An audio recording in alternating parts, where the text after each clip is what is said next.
Hi everyone, in this video we will show you how to file Robinhood taxes. First, open the Robinhood app on your phone and sign into your account. Now tap on the account icon and go to the menu section.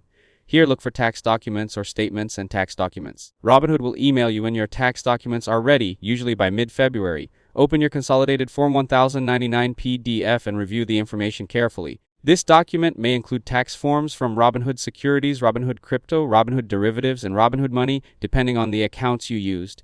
If you have a Robinhood retirement account, you may also receive Form 1099-R and Form 5498 separately. Now locate the document ID on the cover page of your consolidated Form 1099. You can use this document ID to import your tax information directly into tax software such as TurboTax or H&R Block. If you prefer, you can download the PDF or CSV transaction files and enter the information manually when preparing your tax return.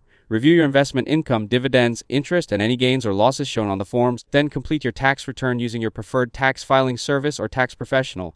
If Robinhood issues a corrected Form 1099 later, download the updated version and review the Delta page, which highlights any changes from the previous form. Finally, submit your tax return once all information has been entered accurately and keep copies of your tax documents for your records. If this video helped you out, don't forget to leave a like and subscribe to the channel. Thanks for watching, and I'll see you in the next one.